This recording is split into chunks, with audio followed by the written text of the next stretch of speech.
Hey guys, hope you're having a great day so far. Welcome to class. Uh, Sorry I couldn't be there with you. But what I wanted to do with this video is show you what I'm expecting you to do with your vocab journal. So you'll see here on the screen I've got my college ruled paper turned sideways with the holes at the top because I'm going to be planning out a vocabulary journal today. So first things first, I want to talk to you about the setup of your vocabulary journal. Now, if you look in the black folders at your desks, you'll be able to see the way that they're supposed to be set up, and you can use that as a model to complete the assignment. But with regard to planning it, I want you to plan it first on lined paper before you come up to the front and get the copy paper to do your final version, because these are going up on the wall in my classroom and I want them to look nice. So I expect you to spend a little time making them look nice. Let's get down on lined paper first so that you know where everything's going and you can do all your erasing and finalizing there. And that way you don't have a bunch of erase marks and messed up squiggles on your final version. That being said, don't spend too much time on your plan because you don't want to spend the whole time just planning. So, in the upper right-hand corner, we're talking about this general area, okay?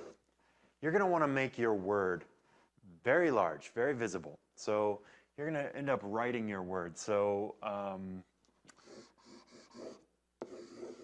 you can see here, you have the word nice and big. And when you get to your final version, you're going to want to spend some time actually going in and darkening these letters so that I can see them and so that you can see them. Up on the wall, if you look in the back left corner of the room, that's kind of the vision that I have above the bookshelf there. I want you to be able to see them all over from there, okay?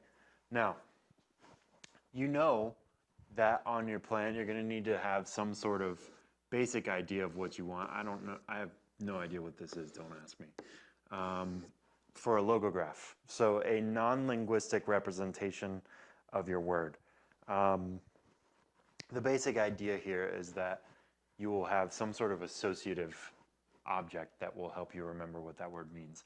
Down here, you know that you need to have a synonym,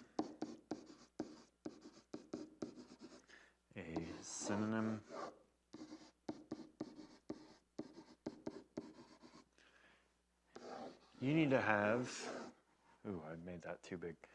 You need to have the word. Again, I know it's a little bit redundant, but it's just nice to have the word with the definition. You need the part of speech. That's what POS stands for here, part of speech. And then your definition in your own words.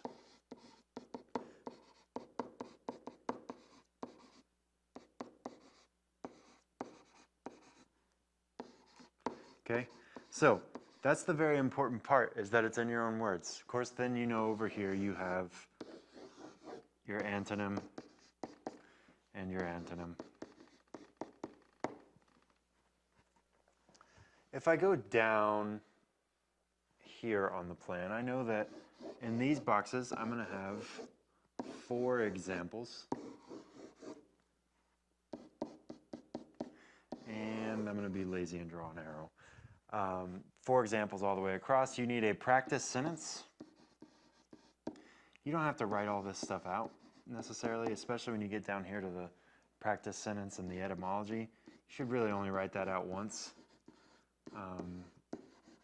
because it is so much to actually jot down. But the real goal here, guys, is that you'll spend some time and make these nice, right?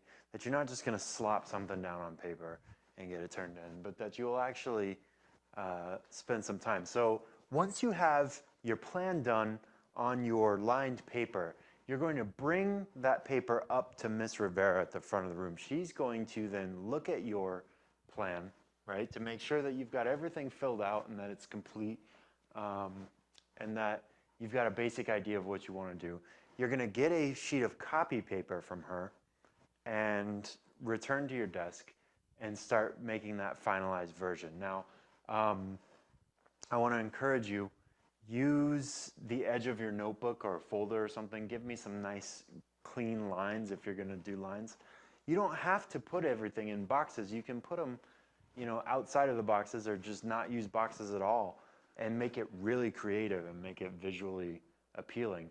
The best looking ones are going on the wall, so if you don't invest time in making these look nice, they're not going to go up. So spend some time, get a little competitive with it.